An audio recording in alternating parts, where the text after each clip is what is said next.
କିନ୍ତୁ ପ୍ରଭଞ୍ଜନ କୋପ କଲେ କାହିଁକି? ବାଲ୍ୟକାଳୁ ବଳବନ୍ତ ପବନ ଦେ ବଙ୍କ ସୁତ ଅଙ୍ଗନାଗ ପ୍ରଭୁ ଜାତ ହେଲା ମହିରେ ସୂର୍ଯ୍ୟଙ୍କୁ ଭକ୍ତିବ ବୋଲି ଶୂନ୍ୟ ମାର୍ଗେ ଗଲା ଚଳି ଓଗାଳିଲା ସୂର୍ଯ୍ୟ ରଥ ବାବାହୁ ବଡ଼େ ଦେଖି ମୁହି ସାଦୃଷ୍ଟପଣ ବଜ୍ର ପେଶୀ ନିମିଷକେ ନେଲି ତା ପ୍ରାଣ। ପିତାମହ, ପବନଦେବଙ୍କ ପୁତ୍ର ମହାବଳୀ ବାନର ସୂର୍ଯ୍ୟଙ୍କର ରଥ ଉଗାଳିଲା। ବଜ୍ର ନିକ୍ଷେପ କରି ମୁଁ ତାର ପ୍ରାଣନାଶ କଲି। ସେଇଥିପାଇଁ ପବନଦେବ କୋପ କରିଛନ୍ତି। ପବନଦେବଙ୍କ କୋପ କିଛି ଅମୂଳକ ନୁହେଁ ଇନ୍ଦ୍ର। ତମେ ଏତେ ବଡ କାଣ୍ଡ କଲ କାହିଁକି? କେବଳ ସୂର୍ଯ୍ୟଙ୍କର ମାନରକ୍ଷା ପାଇଁ ପିତାମହ। ସୂର୍ଯ୍ୟ କକ୍ଷଚ୍ୟୁତ ହେଲେ ବିଶ୍ୱଜି ଧ୍ୱଂସ ହେଇଯିବ। ମୁଁ ବୁଝିଛି ଇନ୍ଦ୍ର, ସବୁ ବୁଝିଛି। ଖାଲି ବୁଝିଲେ ତ ହେବ ନାହିଁ ପିତାମହ, ଆମକୁ କିଛି ଉପାୟ ବତାଇ ଦିଅନ୍ତୁ। ନଚେତ୍ ଆଉ କିଛି ସମୟ ପରେ ଏ ପ୍ରାଣୀକୁଳ ଯେ ନିଃଶେଷ ହୋଇଯିବେ। ଉପାୟ ଆଉ କଣ? ଚାଲ ସମସ୍ତେ ମିଶି ପ୍ରଭଞ୍ଜନଙ୍କୁ ପ୍ରାର୍ଥନା କରିବା।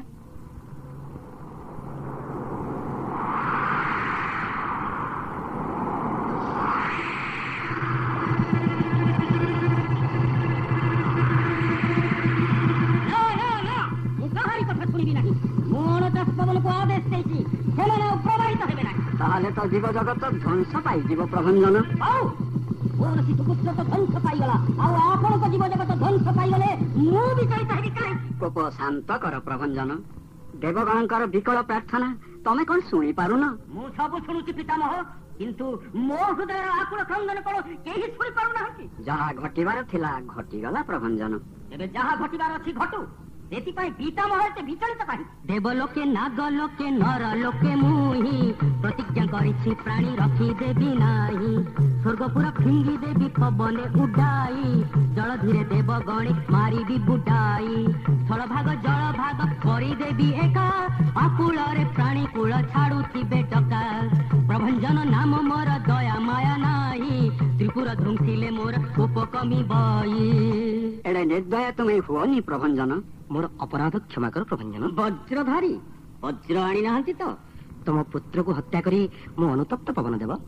ତୁମେ ବରଂ ମତେ ହତ୍ୟା କର, ହେଲେ ମୋର ଦୋଷ ପାଇଁ ସମଗ୍ର ପ୍ରାଣୀକୁଳକୁ ନିଃଶେଷ କରିଦିଅନି। କାହାରି ହତ୍ୟାର ଆବଶ୍ୟକ ନାହିଁ ଇନ୍ଦ୍ର। ଶୁଣ ପ୍ରଭଞ୍ଜନ, ମୁଁ ଏ ଯାବତ୍ କାହାରିକୁ ଅମର ବର ପ୍ରଦାନ କରିନି। ଆଜି ତମରି ପୁତ୍ରକୁ ମୁଁ ଅମରତ୍ୱ ପ୍ରଦାନ କରୁଛି। ଆପଣଙ୍କ କରୁଣାରୁ ମୋ ପୁତ୍ର ଅମର ହେଲା ସତ, କିନ୍ତୁ କିନ୍ତୁ କଣ ପ୍ରଭଞ୍ଜନ? ଯାହା ଭାବୁଛ ମୁହଁ ଖୋଲି ପ୍ରକାଶ କର। ପିତାମହ, କାଲି ହୁଏତ ଦେବଗଣ ମୋ ପୁତ୍ର ଉପରେ ପ୍ରତିଶୋଧ ନେବାକୁ ବସିବେ। ତାକୁ କ୍ଷତ ବିକ୍ଷତ ବିକଳାଙ୍ଗ କରିଦେବେ। ଏପରି ବଞ୍ଚିବା ଅପେକ୍ଷା ବରଂ ମରିଯିବା ଭଲ। ତମେ ବଡ ଧୂର୍ତ୍ତ ପ୍ରଭଞ୍ଜନ। ଦେଖୁଛି ତମ ପୁତ୍ରର ସମସ୍ତ ମଙ୍ଗଳ ନ କରି ତମେ ଛାଡିବନି। ତେବେ ଶୁଣ। ମହାବଳବନ୍ତ ହେବ କୁମର, ମନୁ ଆଶଙ୍କା ଏବେ ଦୂର କର। ଅଙ୍ଗ ବଜ୍ର ହୁଁ କଠିନ ହୋଇବ, ଅସ୍ତ୍ର ଆଘାତେ ବ୍ୟଥା ନ ପାଇବ। ନାନା ରୂପ ଧରିବ ଇଚ୍ଛା ମତେ, ବିଚରିବ ଜଳେ ସ୍ଥଳେ ଆକାଶେ।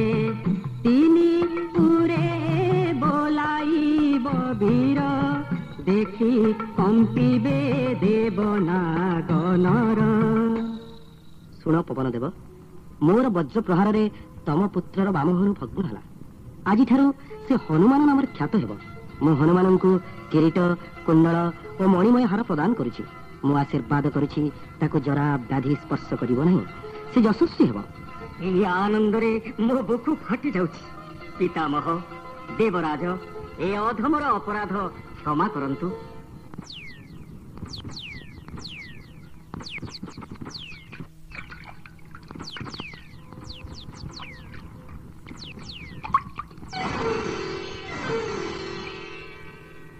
ଲକ୍ଷ୍ମଣ, ଏଇ ତ ଋଷ୍ୟମୁଖ ପର୍ବତ। ବାସ୍ତବିକ ବଡ଼ ରମଣୀୟ ସ୍ଥାନ। ପ୍ରକୃତିର ଅଗ୍ରଜ। ଦେଖୁନାହାନ୍ତି, ଝରଣା କୁଳୁକୁଳୁ ନାଦରେ କିପରି ବହିଯାଉଛି। ଫଳ ଫୁଲର ସମ୍ଭାରରେ ବୃକ୍ଷରାଜି କିପରି ହସି ଉଠୁଛନ୍ତି। ଜଟାୟୁ ଆମକୁ ଏଆଡ଼କୁ ଆସିବାକୁ କହିଥିଲା। ବୋଧେ ଏ ରମଣୀୟ ପରିବେଶରେ ଆମର ମନ ପରିବର୍ତ୍ତନ ହେବ ବୋଲି। ଦେବୀ ଜାନକୀ ଆମ ସହ ଥିଲେ କେଡ଼େ ଖୁସି ହେଇନଥାନ୍ତେ। ଜାନକୀ କୋଉ ଅସୁରପୁରୀରେ ବସି ଲୁହ ଢାଳୁଥିବ। ଛାଡ଼ ସେ କଥା। ଆଚ୍ଛା ଲକ୍ଷ୍ମଣ, ଏଠି ସୁନ୍ଦର ସ୍ଥାନରେ ଜଣେ ହେଲେ ମଣିଷ ତ ଦେଖାଯାଉନି। ମୁଁ କଣ ଦେଖୁଛି? ଏ ରୂପ ଦର୍ଶନରେ ମୋର ତନୁ ମନ ଯେ ପୁଲକିତ ହେଇ ଉଠୁଛି। ପୂର୍ବ କଥା ମୋର ମନେ ପଡ଼ିଯାଉଛି। ଶ୍ୟାମଳ ଶରୀର, ଜଟା ବଳ୍କଳ ବେଶ, ହସ୍ତରେ ଧନୁର୍ବାଣ। ଏଇ ତ ସେହି ରୂପ। ଏଇ କଣ ମୋର ପ୍ରଭୁ? ବ୍ରହ୍ମଚାରୀ ବେଶରେ ତାଙ୍କ ପାଖକୁ ଯାଇ ପରିଚୟ ଜିଜ୍ଞାସା କରେ। ଦେବ, ହେଇ ସେଆଡୁ କିଏ ଜଣେ ବ୍ରହ୍ମଚାରୀ ଆମ ଆଡକୁ ଆସୁଛନ୍ତି। କୌଣସି ଋଷି ହେବେ ବୋଧେ। ଆମର ସମ୍ମାନ ଗ୍ରହଣ କରନ୍ତୁ ମୁନିଶ୍ରେଷ୍ଠ। ତୁମର ମଙ୍ଗଳ ହଉ। କିଏ ତୁମେ ବାବୁ? ରାଜା ପୁଅ ପରି ତ ଦେଖାଯାଉଛ। ବଳ୍କଳ ପିନ୍ଧି ଏ ଘୋର ବନସ୍ତୁରେ ଧନୁସର ଧରି ବୁଲୁଛ କାହିଁକି? ତେବେ ଶୁଣନ୍ତୁ। ଦଶରଥ ନୃପ ଅଯୋଧ୍ୟାର, ଆମେ ଅଟୁ ତାହାଙ୍କ କୁମାର।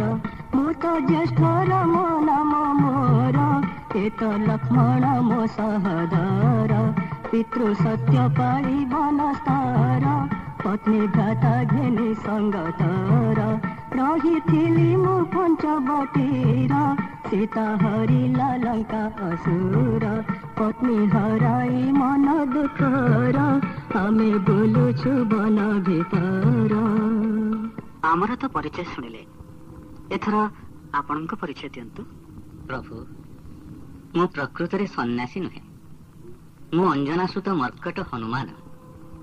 ଏ ପର୍ବତରେ ଆପଣଙ୍କୁ ଚାହିଁ ରହିଛି। ଏ ଦାସକୁ ଚରଣ ତଳେ ଆଶ୍ରୟ ଦିଅନ୍ତୁ ପ୍ରଭୁ। ତମେ ତେବେ ନିଜର ରୂପ ପ୍ରକାଶ କର ହନୁମାନ।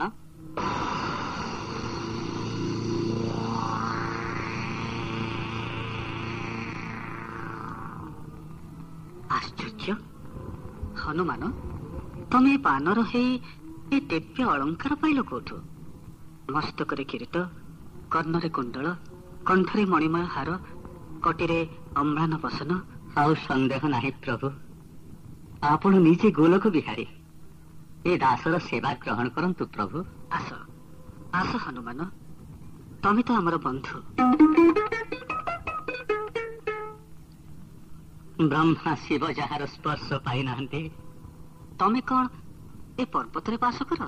ହଁ ପ୍ରଭୁ, କିଷ୍କିନ୍ଧାର ରାଜା ବାଳି ଭୟରେ ତାଙ୍କର ଭାଇ ସୁଗ୍ରୀବ ଏହି ଋଷ୍ୟମୁଖ ପର୍ବତରେ ବାସ କରନ୍ତି। ମୁଁ ତାଙ୍କର ମନ୍ତ୍ରୀ। ଆପଣ ଦୟାକରି ଚାଲ ହନୁମାନ, ଆମେ ସୁଗ୍ରୀବଙ୍କ ପାଖକୁ ଯିବା। ମୁଁ ତ ସବୁ ଶୁଣିଲି ସୁଗ୍ରୀବ। ତମ ଦଶା ଯାହା, ମୋ ଦଶା ବି ସେୟା।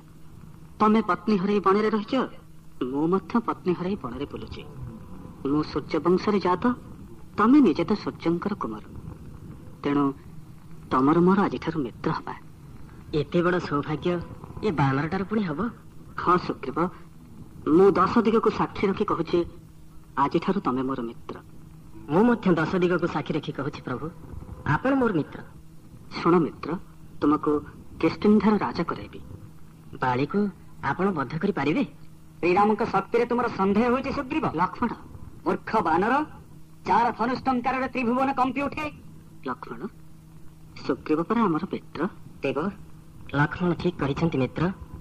ମୁଁ ପ୍ରକୃତରେ ମୂର୍ଖ, ହେଲେ ମୁଁ ଶପଥ କରି କହୁଛି, ଯଦି ମୁଁ କିଷ୍କିନ୍ଧାର ରାଜା ହୁଏ, ସୀତା ଦେବୀ ଯୋଉଠି ଥାନ୍ତୁ ନା କାହିଁକି, ତାଙ୍କୁ ନିଶ୍ଚୟ ଖୋଜି ଆଣିଦେବି।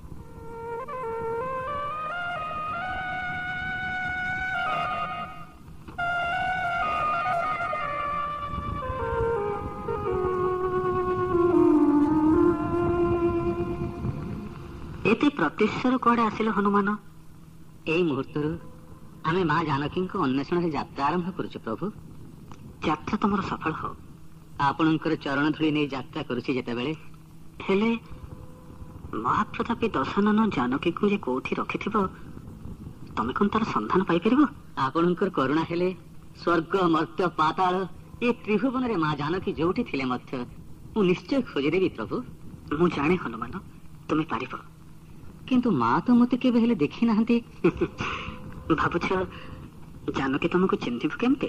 ହଁ ପ୍ରଭୁ। ତେବେ এই মুদ্রিকাটিକୁ ନିଅ। ଜାନକୀକୁ ମୁଦ୍ରିକା ଦେଖେଇଲେ ମୁଁ ତୁମକୁ ପଠେଇଛି ବୋଲି ସେ ଜାଣିବ। ପ୍ରଭୁ, ଆପଣ ଶ୍ରୀହସ୍ତରୁ ମୁଦ୍ରିକା କାଢିଦେଲେ? हाँ हनुमान अयोध्या आसला बेले मो देहरु सब अलंकार काढ़ी देथिले केवल एई मुद्रिकाटी थिला एटी विवाह बेले मते जनक महर्षि पिंधाई देथिले ए मोती देखिले जानकी तुमको तार सब कथा कहब तेरे जाउछि प्रभु जाओ अन्य कपि माने तुमको अपेक्षा करथिबे जय श्री रामंकर जय।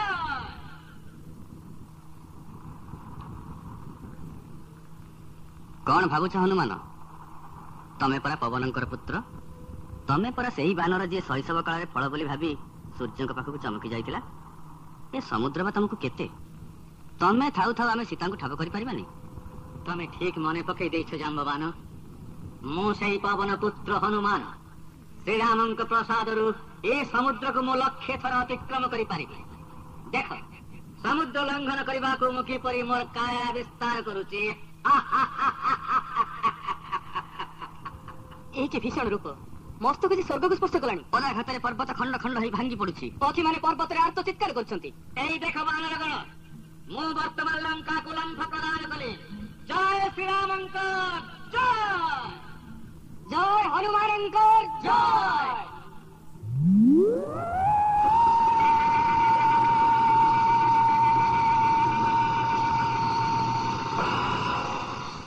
मो वर्तमान लंका रे पहुंची जाइछे एई सेई लंकापुर कि रमणीय स्थान फूल फल सुशोभित वनराजी सुरम्य अट्टालिका प्रशस्त राजपथ चतुर्दिगरे सशस्त्र प्रहरी एठी देवी जानकी को मु खोजिबी केमिति कथा प्रकट हेले रावण हुए तो जानकी को आउ कोठी नहीं जाई पारे मु वर्तमान मार्जार रूप धारण करी लंका रे प्रवेश करिबी के तू बानर मार्जार रूप रे मो गडरे प्रवेश करजो कहरी मठट काही अटे तोर घर कहरी मठट काही अटे तोर घर तोर परे पसाचो आसी मोर पुर महिलंका देवी ए पुरा पुरही अछि जगिरी लंका गड़ देखिबाकू बळिछि सरधा लंका गड़ देखिबाकू बळिछि सरधा बहु दूर आसी अछि सही बहु बाधा मते दया बही ओ मते दया बही ओ छाड़ी दियो गडे जीवी मुही गो असुर बिनती की फसी न परोई असुर बिनती की फसी न परोई धसाई पसिले तोते खाई दी पड़ाई खिले प्राणी आशा खिले प्राणी आशा रे दे दे ठुकोला तोर देसरी पापी निशा चोरंकु तू रखिछु घोड़ाई पापी निशा चोरंकु तू रखिछु घोड़ाई लाज नाही देवी बोली देखाऊ बड़ाई मुष्टि घाते मोर लो मुष्टि घाते मोर लो बट्टपण भांगी देवी तोर लो के तू बानर मोते आघात कलो तोर आघात रे मोर सर्वांग जे प्रकंपित होछि आघात करिनी राक्षसी नारी बोली केवल बाम हाथ रे टिके ठेली देछि नचेत सत कह तू के बानर मो प्रभु श्री रामंकर दूत हनुमान देवी जानकी को संधान करने को लंकापुरी को आसी श्री रामंक दूत हनुमान पितामहंक वाक्य एति दिने सफल हला रावणर मृत्युर बेला आसीगला जाओ हनुमान जानकी को संधान कर श्रीराम को खबर दियो से शीघ्र युद्ध यात्रा करी असुर वंश विनाश करंतु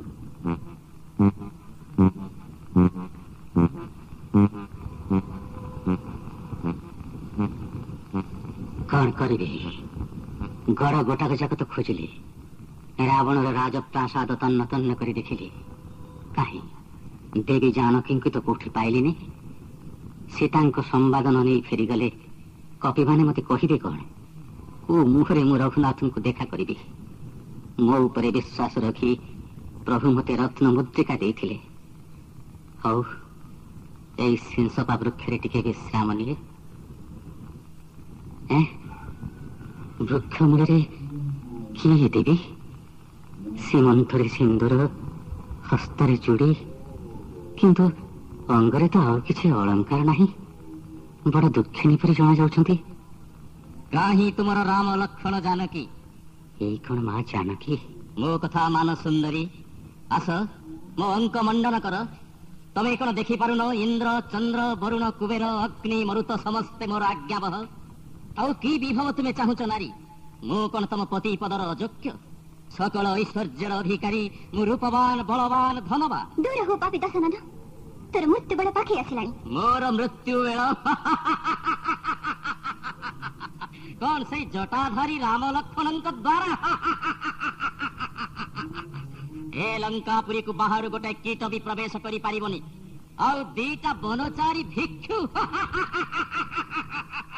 से आउ बेसी दिन नुहे दशनन जहांकर गोटे बाणरे कोटी कोटी लंकापुरी जळि जीव अपेक्षा कर बड़ पौरुष सेठी देखिबो मु तते 1 मास समय देली जदि से समय मध्य राम लक्ष्मण एठाको न आसंती तेबे मु तते हत्या करिबी हे स्वामी तमे पर अंतर्जामी तमे कणे दुखिनी सीतार दुख देखि पारुन मोटे पापी दुराचार्य से मते सब दिन अपमानित करथिबो हाउ केते सहिबे प्रभु ना हाउ नहीं तमरी पद पंकजरे ध्यान रखी आज ये प्राण विसर्जन करिबी जय हे रघुनंदन राम जय हे रघुनंदन राम जोगी जन हृदय चंदन जय हे रघुनंदन राम जय हे रघुनंदन राम जोगी जन हृदय चंदन जय हे रघुनंदन राम दुष्ट दलन शंख पालन दुष्ट दलन शंख पालन देवनागनर बंदन पितृ सत्य पाळी खेल बनचारी पितृ सत्य पाळी खेल बनचारी जटा भळकळ कल धारण पंचवटी रे रहिला कुटीरे पंचवटी रे रहिला कुटीरे जानकी हरिला रावण जय हे रघुनंदन राम जोगी जन हृदय चंदन जय हे रघुनंदन राम जय हे रघुनंदन राम। मोर प्रणाम ग्रहण करंतु देवी। किए तुम्हें बानर तमे प्रभु को जानिछ? हाँ देवी मु प्रभु श्री रामंकर दूत हनुमान। प्रभु का दूत? कहीं मु तो तुमको दिन हेले देखिनी तमे प्रभु को दूत हेलो केउते? आपन को रावण घेनी आसिला परे प्रभु श्री राम लक्ष्मण वनरे बुली बुली ऋष्यमुख पर्वत रे पहुंचिले। किष्किंधा राज बाली भୟରେ सुग्रीव सेठारे बास करुथिले। सुग्रीवंक सह प्रभुंकर मित्रता हला। आपन को खोजिबाको बानर सेना प्रेरण करिसंती। मु हनुमान सेठी पई लंका को आसीची। किंतु तुमे प्रभु को दूत बोली मु विश्वास करबी केमती? एटी समस्त तो मायावी। तमे बानर रूप रे जे दशानन होई नथिबो से कथा की कहबो? ए नियंतु मा प्रभु आपन मते चिन्हिबा पई निज हस्त काढी रत्न मुद्रिका देइछंती। ए तो प्रभुंकर रत्न मुद्रिका हवाखिनी पई से हस्त प्रभु ए मुद्रिका काढी थले। प्रभु तो आपन को कथा सब बेले भाबुचंती। लक्ष्मण तांको सेवा करचंती टी? हां मा दासानु दास परि लक्ष्मण तो सदा बेले पाखे पाखे अछंती। रावण कहिछि 1 मास मध्ये प्रभु जदि लंका को न आसंती से मते हत्या करिवो। मु वृक्ष ऊपर सब सुनिछि मा। आपन इच्छा कले मु कांधरे बसाई एई मुहूर्त रे प्रभु को पाखरे नै पहुंचाई देबी। रावण चोरी करी आनिला तुमे भी चोरी करी नै जीवो एथिरे कोन प्रभुंकर सम्मान बढ़िबो? तापरे मु पतिव्रत स्त्री होई पर पुरुषर अंग को छुईबा केमिति? मते तेरे विदाय दियंतु मा। सुनो मोरे मथामणी के नियो प्रभु को देबो से जानिबे तमे मते देखि जाओ। की संवाद प्रहरी? गोटाए मर्कट अशोक वन को भांगी पदा कर देला मणिमा। आ तमे सब करूथिल कोन? आमे सह सह प्रहरी ताको मुत्कर खंडा बर्छा धरि आक्रमण कलु प्रभु। हेले से देवी मंदिर रो गोटाए लुहा कड़ी भिड़ी आनी समस्त को मारी पकाइला। मु प्राण भय रे आपन को खबर देबा को चली आछि। गोटाए मांकर को तमे माने मारी पारलनी? मते आदेश दियंतु पिता। के अक्षय कुमार जा से मर्कट को जीवंत धरि आनो। ओ एई से बानर? हां जुबराज देखु नांती हमको देखि से कि परि भयंकर गर्जन करूछि। भय करानी ସମସ୍ତେ ମିଶି ତା ଉପରକୁ ଗଦାମୁଦ କରି ନିକ୍ଷେପ କର। ମୁଁ ସରବୃଷ୍ଟି କରି ତା ହୃଦୟକୁ ବିଦୀର୍ଣ୍ଣ କରୁଛି।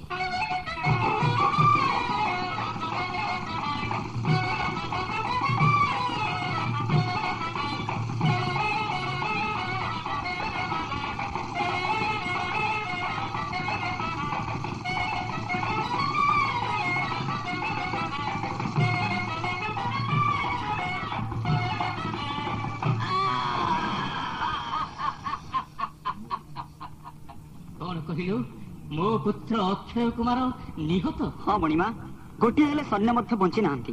ମୁଁ ତ୍ରିପୁର ବିଜୟୀ ରାବଣ ମୋ ପୁରରେ ଗୋଟାଏ ମର୍କଟ ପଶି ମୋ ପୁତ୍ରକୁ ହତ୍ୟା କଲା। ନା, ମୁଁ ନିଜେ ଯିବି, ମୁଁ ନିଜେ ସେ ବାନରକୁ ସଂହାର କରିବି। ପିତା, ମୁଁ ଥାଉ ଥାଉ ଆପଣ ଗୋଟେ ବାନର ସହ ଯୁଦ୍ଧ କରିବେ? ମୁଁ ଏଇ ମୁହୂର୍ତ୍ତରେ ବାନ୍ଧି ଆଣିଛି। ଜୟ ଇନ୍ଦ୍ରଜିତ, ଶୀଘ୍ର ତାକୁ ବାନ୍ଧି ଆଣ।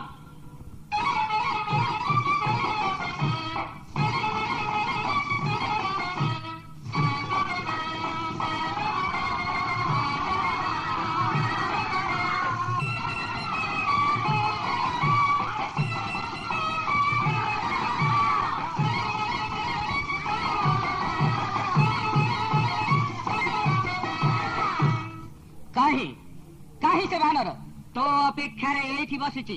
ତୁ ସେହି ବାନର ଯିଏ ମୋର ଭାଇକୁ ହତ୍ୟା କରିଛି? ତା କଣ ସମର ଭୂଇଁ ଦେଖି ଜାଣିପାରୁନୁ? ତୋର ତ ବଡ ସାହସ ମର୍କଟ। ତା ନ ହୋଇଥିଲେ ମୁଁ କଣ ସମୁଦ୍ର ଦେଇ ଲଙ୍କାରେ ପଶିଥାନ୍ତି? ଜାଣିଲି ମର୍କଟ ତୋର ପୁରିଲାଣି କାଳ, ଜାଣିଲି ମର୍କଟ ତୋର ପୁରିଲାଣି କାଳ। ଅସୁର ପୁରୀରେ ଆସି ଆରମ୍ଭିଲୁ ଗୋଳ। ଇନ୍ଦ୍ରଜିତ ମୁହିଁ ହେ, ଇନ୍ଦ୍ରଜିତ ମୁହିଁ ହେ, ମୋ ଆଗେ ପଟିଲୁ ଯିବୁ କାହିଁରେ? ଗୋଟାଏ ମାଙ୍କଡ ପାଇଁ ଚତୁରଙ୍ଗ ସେନା ଆଣି ଅଛୁ ସଙ୍ଗେ ବଳ ପଡିଲାଣି ଜଣା। ମୁଖେ ଲାଜ ନାହିଁ ରେ, ମୁଖେ ଲାଜ ନାହିଁ ରେ, ଚିର ବୋଲି ଦେଖାଉ ବଡାଇ ରେ। ରେ ବାନର ବଡ ଦମ୍ଭେ କହୁଅଛୁ କଥା, ରେ ବାନର ବଡ ଦମ୍ଭେ କହୁଅଛୁ କଥା। ଏକା ଛୋଟ କରେ ତୋର ଛିଡାଇବି ମଥା, କରି ଖଣ୍ଡ ଖଣ୍ଡ ହେ, କରି ଖଣ୍ଡ ଖଣ୍ଡ ହେ, ଗଡାଇବି ତୋତେ ରଣ ଦାଣ୍ଡରେ। ଜାତିରେ ଅସୁର ତୁମେ ଗାଲୁ ନ ଛାଡ଼ିବ, ଜାତିରେ ଅସୁର ତୁମେ ଗାଲୁ ନ ଛାଡ଼ିବ। ମରିବା ପର୍ଯ୍ୟନ୍ତ ବଡ କଣ କହୁଥିବ? ଦେଖିବା ତୋରଣ ରେ, ଦେଖିବା ତୋରଣ ରେ, ପ୍ରହାର ଜାତିକି ଅଛୁ ବାଣରେ।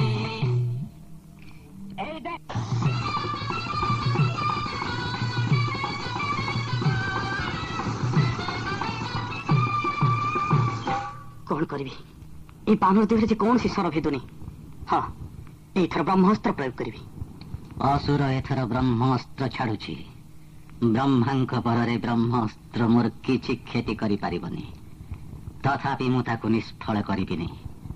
ବ୍ରହ୍ମାସ୍ତ୍ରରେ ବାନ୍ଧି ହେଲେ ଇନ୍ଦ୍ରଜିତ ମତେ ରାବଣର ଦରବାରକୁ ନେଇଯିବ। ଦରବାରକୁ ଟିକେ ଦେଖିବାର ସୁଯୋଗ ପାଇବି।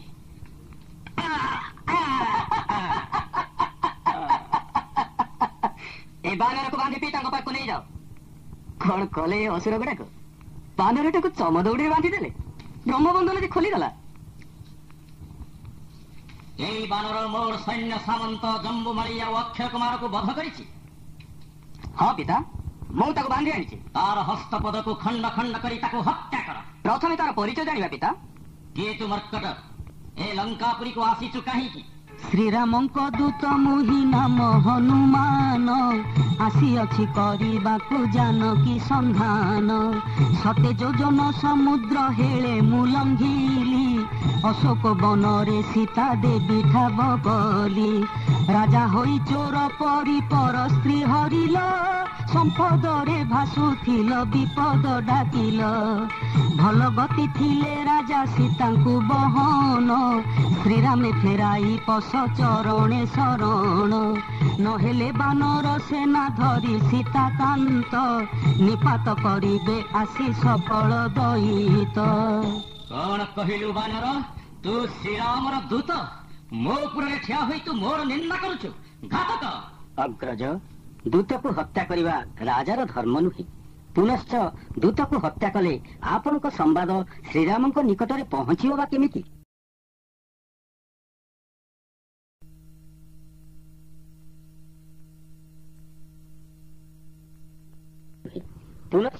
ଦୂତକୁ ହତ୍ୟା କଲେ ଆପଣଙ୍କ ସମ୍ବାଦ ଶ୍ରୀରାମଙ୍କ ନିକଟରେ ପହଞ୍ଚିବ ବା କେମିତି? ଦୂତ ଅବଶ୍ୟ ଅବଧ୍ୟ ବିଭୀଷଣ, ଯଦି ସେ ଦୈତ୍ୟ କାର୍ଯ୍ୟ କରେ, କିନ୍ତୁ ଏ ମର୍କଟ ମୋ ପ୍ରଜାଙ୍କୁ ବଧ କରିଛି, ତାର ଦୋଷର ଶାସ୍ତି ହେଲା ପ୍ରାଣଦଣ୍ଡ। ଘାତକ, ତାକୁ ଶୀଘ୍ର ଏଠାରୁ ନେଇଯା।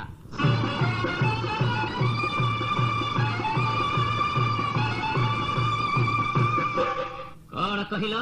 ଗୋଟାଏ ମର୍କଟକୁ ତମେ ମାରିପାରିଲନି? କ୍ଷମା କରିବେ ମଣିମା, ଆମେ ସହସ୍ରେ ଅସୁର ଖଣ୍ଡା ବର୍ଚ୍ଛା ଗଦା ମୁଦ୍ଗର ଧରି ବାନରକୁ ଆଘାତ କଲୁ। ପିଟି ପିଟି ଆମର ଅସ୍ତ୍ରଶସ୍ତ୍ର ଭାଙ୍ଗିଗଲା ସିନା, ହେଲେ ବାନରର କିଛି କ୍ଷତି ହେଲାନି।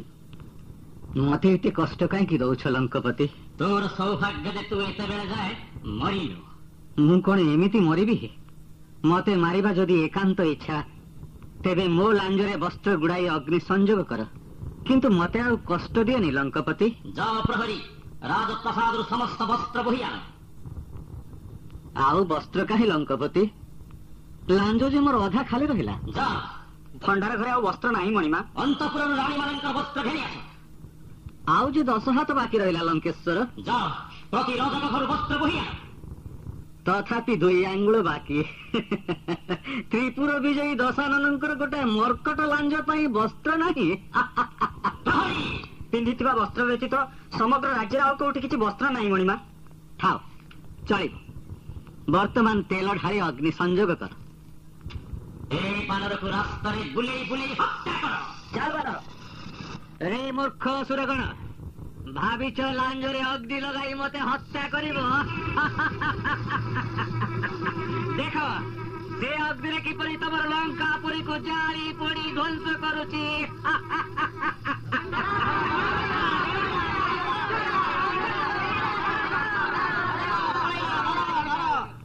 ଏଥରକ ମୋର କାର୍ଯ୍ୟ ଶେଷ ହେଇଛି। ସମଗ୍ର ଲଙ୍କା ପୁରୀ ଭସ୍ମୀଭୂତ। ଯାଏ, ଦେବୀଙ୍କୁ ଦର୍ଶନ କରି ମହେନ୍ଦ୍ର ପର୍ବତକୁ ଫେରିଯିବି। ସୁଗ୍ରୀବ ଅଙ୍ଗଦ ମତେ ଚାହିଁ ବସିଥିବେ।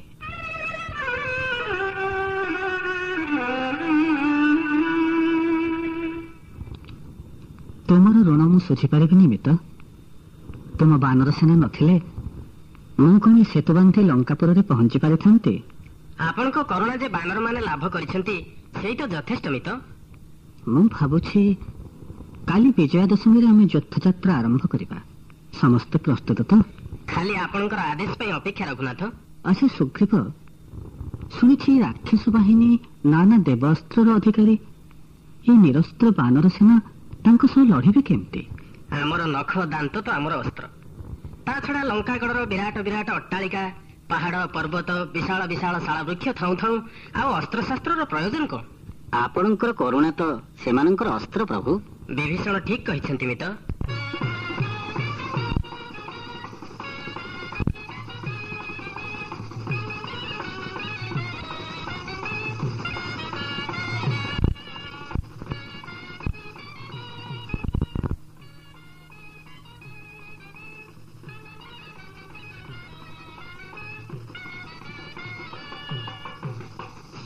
ଆପଣ ଅଧୀର ହୁଅନ୍ତୁନି ରଘୁନାଥ, ଲକ୍ଷ୍ମଣ କେବଳ ମୂର୍ଚ୍ଛିତ ହେଇଛନ୍ତି।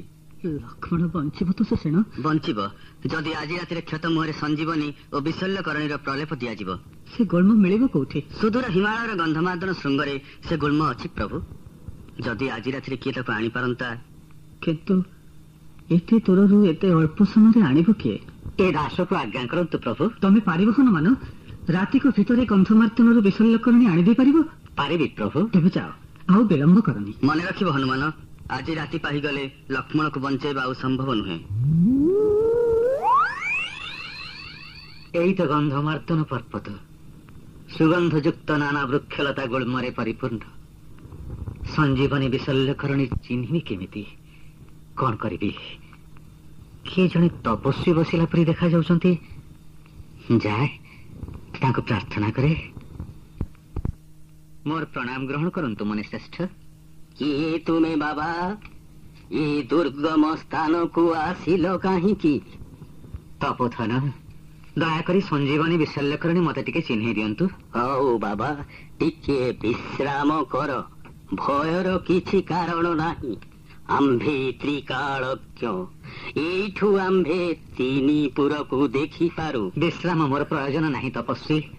ମତେ ଟିକେ ଅନୁଗ୍ରହ କଲେ ମୁଁ ରାତି ମଧ୍ୟରେ ଫେରିଯିବି। ଆମ୍ଭେ ସ୍ପଷ୍ଟ ଦେଖିପାରୁଛୁ ହନୁମାନ, ଲକ୍ଷଣ ସମ୍ପୂର୍ଣ୍ଣ ସୁସ୍ଥ, ପ୍ରଭୁ ଶ୍ରୀରାମଙ୍କ ସହ ଆଳାପରତ। ଯାହା ହେଲେ ମଧ୍ୟ ପ୍ରଭୁଙ୍କର କାର୍ଯ୍ୟ ସମ୍ପୂର୍ଣ୍ଣ ନ କରି ମୁଁ ରହିପାରିବିନି। ଆମ୍ଭେ ବୁଝିପାରୁଛୁ ତୁମ୍ଭେ ପରମ ଭକ୍ତ। ସ୍ନାନ ନ କରି ସଞ୍ଜୀବନୀ ବୃକ୍ଷ ସ୍ପର୍ଶ କଲେ ତାର ଦ୍ରବ୍ୟ ଗୁଣ ନଷ୍ଟ ହୁଏ। ଯାଅ, ଏଇ ସରୋବରରେ ସ୍ନାନ କରି ଆସ। ମୁଁ ତେବେ ଆସୁଛି ତପସ୍ୱୀ। କି ସୁନ୍ଦର ଏ ସରୋବର। ଯାଏ ଶୀଘ୍ର ସ୍ନାନ ସାରେ। କି ମୋ ପାଦକୁ ଟାଣି ନେଉଛି। ଏକ ବିରାଟ କୁମ୍ଭୀର। ୟାକୁ ନ ମାରିଲେ ତ ଆଉ ରକ୍ଷା ନାହିଁ। ୟାକୁ ଟାଣି ଆଗ ପୋଖରୀ ଉପରକୁ ନିଏ। ତୋର କାଳ ପୁରିଲାରେ କୁମ୍ଭୀର। ତମର କାର୍ଯ୍ୟ ସଫଳ ହଉ। କିଏ ତୁମେ ଦେବୀ? ମୁଁ ଗନ୍ଧକାଳୀ ଅପ୍ସରା ହନୁମାନ। ବ୍ରହ୍ମାଙ୍କ ଅଭିଶାପରେ କୁମ୍ଭୀର ହେଇ ଏଇଠି ରହିଥିଲେ। ଶୁଣ, ଯୋଉ ତପସ୍ୱୀ ତୁମକୁ ସେ ପ୍ରକୃତ ତପସ୍ୱୀ ନୁହେଁ, ସେ କାଳନେମୀ ରାକ୍ଷସ। ତମ କାର୍ଯ୍ୟରେ ବିଘ୍ନ ସୃଷ୍ଟି କରିବାକୁ ରାବଣ ତାକୁ ଏଠିକି ପଠେଇଛି। ତମେ ଶୀଘ୍ର ସଞ୍ଜୀବନୀ ବିଶଲ୍ୟକରଣୀ ନେଇ ଲଙ୍କାକୁ ଫେରିଯା। ସ୍ନାନ ସାରି ଆସିଲ ହନୁମାନ। ରେ ଭଣ୍ଡ ତପସ୍ୱୀ କାଳନେମୀ, ଭାବିଛୁ ଶ୍ରୀରାମଙ୍କ କାର୍ଯ୍ୟରେ ବିଘ୍ନ ଘଟାଇବୁ? ସମ୍ଭାଳ ଏ ଗଦାଘାତ।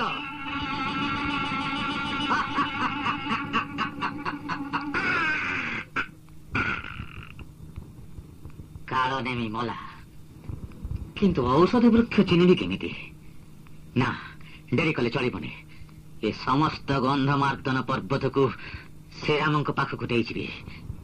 ଜୟ ଶ୍ରୀରାମ।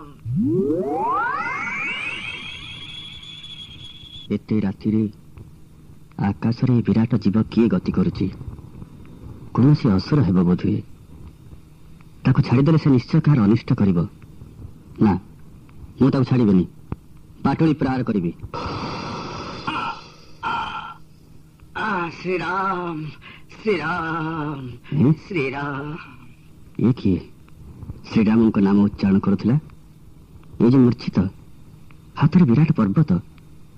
ଆକୁ ଆଗ ଚେତା କରାଏ, ତାପରେ ସବୁ ଜଣା ପଡିବ। ମୁଁ ଆଣିଛି ପ୍ରଭୁ। ମୁଁ ଶ୍ରୀରାମ ନୁହେଁ କପିବର, ମୁଁ ପ୍ରଭୁଙ୍କ ଅନୁଜ ଭରତ। ତମେ କିଏ? ତମେ ଶ୍ରୀରାମଙ୍କୁ କିପରି ଜାଣିଲ? ମୁଁ ପ୍ରଭୁ ଶ୍ରୀରାମଙ୍କର ଦାସ ହନୁମାନ। ରାବଣ ସହ ଯୁଦ୍ଧରେ ପ୍ରଭୁ ଲକ୍ଷ୍ମଣ ମୂର୍ଚ୍ଛିତ। ମୁଁ ବିଶଲ୍ୟକରଣୀ ନେଇ ଏଇ ରାତିରେ ସେଠାରେ ପହଞ୍ଚିଲେ ଲକ୍ଷ୍ମଣ ଜୀବନ ଲାଭ କରିବେ। କିନ୍ତୁ ତମେ ପର୍ବତ ନେଇ ଯାଉଛ ଯେ? ମୂର୍ଖ ବାନର ତ ଗଛ ଚିହ୍ନି ପାରିଲିନି, ତେଣୁ ପର୍ବତଟା ନେଇଯାଉଛି। ମୁଁ କଣ କଲି ହନୁମାନ? ଲକ୍ଷ୍ମଣର ଜୀବନ ରକ୍ଷା ପଥରେ ମୁଁ ବାଧା ସୃଷ୍ଟି କଲି। ତମେ ଶୀଘ୍ର ଯାଅ ହନୁମାନ। ମୁଁ ବଡ କ୍ଳାନ୍ତ ଭରତ। ପର୍ବତଟାକୁ ଟିକେ ମୋ କାନ୍ଧକୁ ଉଠେଇ ଦିଅନ୍ତନି? ଯାଅ ବାୟବାସ୍ତ୍ର, ପର୍ବତକୁ ହନୁମାନ ସ୍କନ୍ଧରେ ସ୍ଥାପନ କର। ଧନ୍ୟ ଧନ୍ୟ ଭରତ। ବିଦାୟ। ଜୟ ଶ୍ରୀରାମ।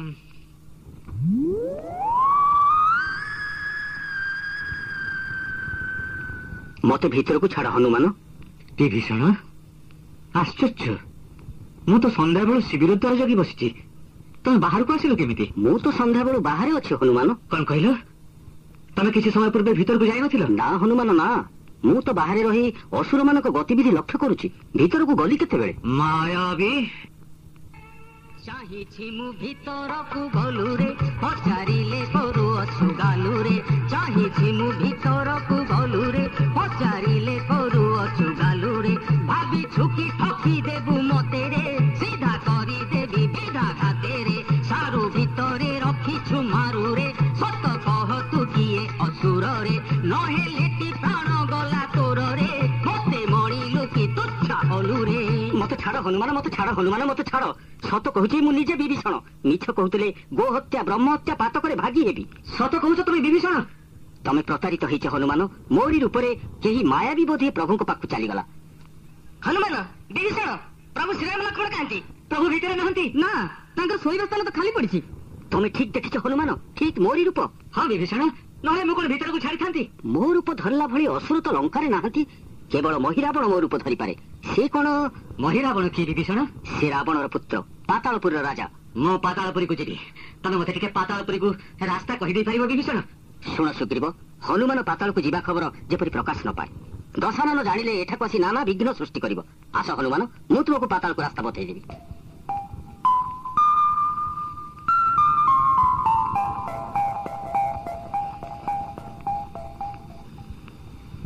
এই তো পাতাଳପୁରୀ।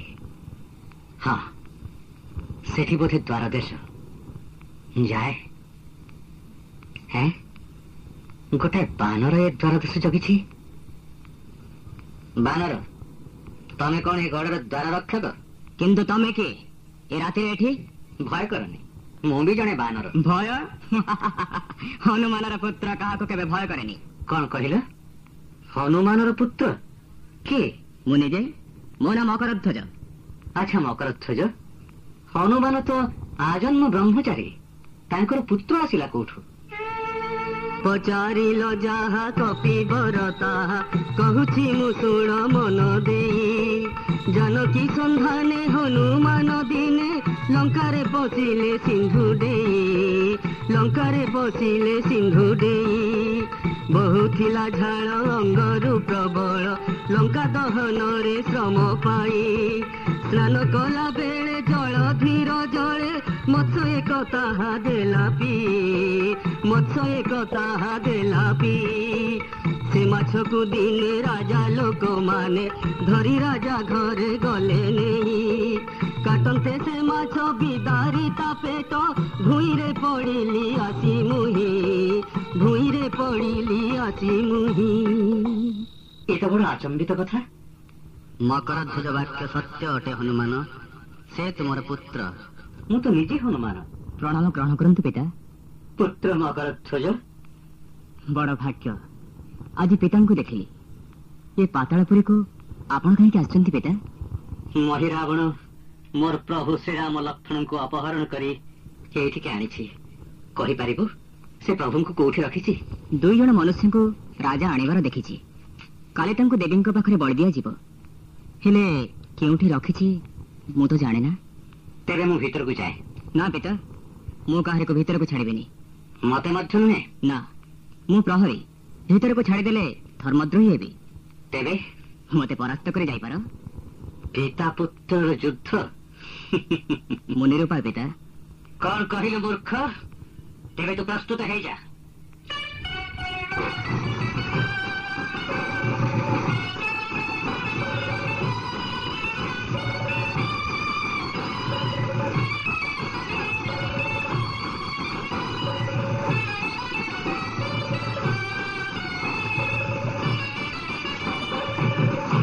ମୂର୍ଖ, ଏଇ ଖମ୍ବରେ ବାନ୍ଧି ହେଇ ପଡିଥା। ବିଚରା କି କଷ୍ଟ ଦେଲି ମକରଧ୍ୱଜକୁ। ମୁଁ ବରଂ ଆନନ୍ଦିତ ପିତା। ମୁଁ ମୋର କର୍ତ୍ତବ୍ୟ ପାଳନ କରିଛି। ଏଇ ତ ଦେବୀଙ୍କ ମନ୍ଦିର। ମା କରୁଣାମୟୀ, ମତେ ପ୍ରସନ୍ନ ହୁଅ ମା। ପ୍ରଭୁ ଶ୍ରୀରାମ ଲକ୍ଷ୍ମଣଙ୍କୁ ରକ୍ଷା କର ମା। ମୁଁ ନିବେଦନ ଗ୍ରହଣ କର ମା। କହ, ମୁଁ କଣ କରିବି? ମା ପାତାଳେଶ୍ୱରୀ, ତୋର ଟିକେ କରୁଣା ହଉନି? ତୁ ଜାଣୁ ମୁଁ ପ୍ରଭୁ ଶ୍ରୀରାମଙ୍କର ଦାସ। ତୋ ମନ୍ଦିରକୁ ଉତ୍ପାଟନ କରି ସମୁଦ୍ର ଗର୍ଭରେ ନିକ୍ଷେପ କରିବି। ପରାଘାତରେ ତ ପ୍ରତିମାକୁ ଚୂର୍ଣ୍ଣ ବିଚୂର୍ଣ୍ଣ କରିଦେବି। କ୍ରୋଧ ଶାନ୍ତ କର ହନୁମାନ। ଶ୍ରୀରାମ ତ ନିଜେ ଗୋଲକ ବିହାରୀ। ଛାର ଅସୁର ତାଙ୍କର ବା କଣ କରିବ?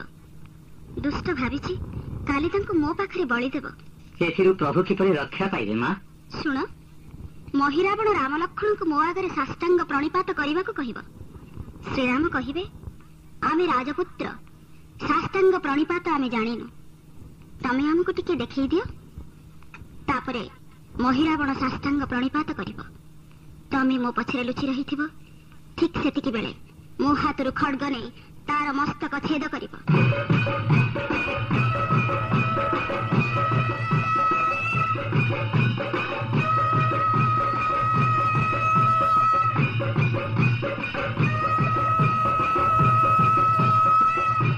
ఓం करालवदनां घोरां मुक्तकेशीं चतुर्भुजां कालिकां दक्षिणां दिव्यां मुण्डमाला विभूषितां सद्य छिन्न शिरा खड्ग वामधूर्धू कराम्बुजां अभया वरदां चैव दक्षिणा धूर्धुपाणिका। माँ, सन्तान को दया कर माँ, अभयदायिनी, शत्रु विनाश कर माँ, अभीष्ट सिद्धि पाई नरबली प्रदान करुची, ग्रहण कर माँ पातालेश्वरी। राम लक्ष्मण, तमे वर्तमान देवी को साष्टांग प्रणिपात कर। आमे राजपुत्र साष्टांग प्रणिपात कौन जानिनु, आमको टिके देखै दियो। बेस देख। जय श्री रामंकर जय। आसन्तु प्रभु, मु आपण को कांधे बसाई लंकागढ़ को नहीं जीवी। सुग्रीव विभीषण आपण को न देखी बड़ा व्यस्त होथिबे। चलो तेबे। हनुमान, एठी मर्कट बंधा हेछि जे? ए मोर पुत्र मकरध्वज प्रभु, असुरर द्वारपाल हेतिला, मते भीतर को न छाड़िबारु मु ताको बांधी देछि। ता बंधन खोली दियो हनुमान। मोर प्रणाम ग्रहण करंतु प्रभु। मकरध्वज, द्वारपाल भावरे तमर कर्तव्य निष्ठा मते मुक्त करिछि। तमे आज ठारू ए पातालपुरीर अधीश्वर हेल। चलो हनुमान। भजरे मन जानकी बल्लभ राम, भजरे मन जानकी बल्लभ राम, रघुकुल तीरप बड़ा भयदायक, रघुकुल तीरप बड़ा भयदायक, अखिल सद्गुण धाम, भजरे मन जानकी बल्लभ राम, भजरे मन जानकी बल्लभ राम। नारायण नारायण नारायण। महामुनि नारद, प्रणाम चरणे। एते दिन के रावण निहत हेला, देवता माने टिके शांति रे निश्वास मारिले। सबु सेई प्रभुंकर इच्छा। हेले हनुमान, राम रावण युद्ध रे तू जे वीरत्व देखाइलु ताहा तोते जुग जुग अमर करी रखिब। देवराज तो वीरत्व रे मुग्ध होई ए महार्ग मणिमय हार तोते प्रदान करिसेंती। ने ग्रहण कर। पियंतु। देवदुर्लभ ए हार तू फिंगी देलु हनुमान। एथिरे मोर किछि प्रयोजन नाही महामुनि। एथिरे तो प्रभु श्रीराम लक्ष्मण नांती। तू कौन सबु वस्तु रे तोर प्रभु को देखु? जो थिरे श्रीराम लक्ष्मण को देखेनी तांको मु अवस्तु बोली ज्ञान करे। अच्छा हनुमान, निज हृदयटा तो पुणी धरिचु, सेथिरे तो काई प्रभु श्रीराम लक्ष्मण नाहंती? ठीक कहिछ महामुनि। हे हृदय रे जदि प्रभु श्रीराम नाहंती तेरे हृदय रे आउ प्रयोजन कौन? देखंतु देखंतु महर्षि, ए हृदय मु निज हाथ रे विदारण करुची। ए मु कौन देखुची? हनुमानर हृदय रे प्रभु श्रीराम लक्ष्मण सीता विराजित। धन्य धन्य हनुमान, धन्य तोर प्रभु भक्ति। ए मुनि को तो पाद तले टिके स्थान दे हनुमान।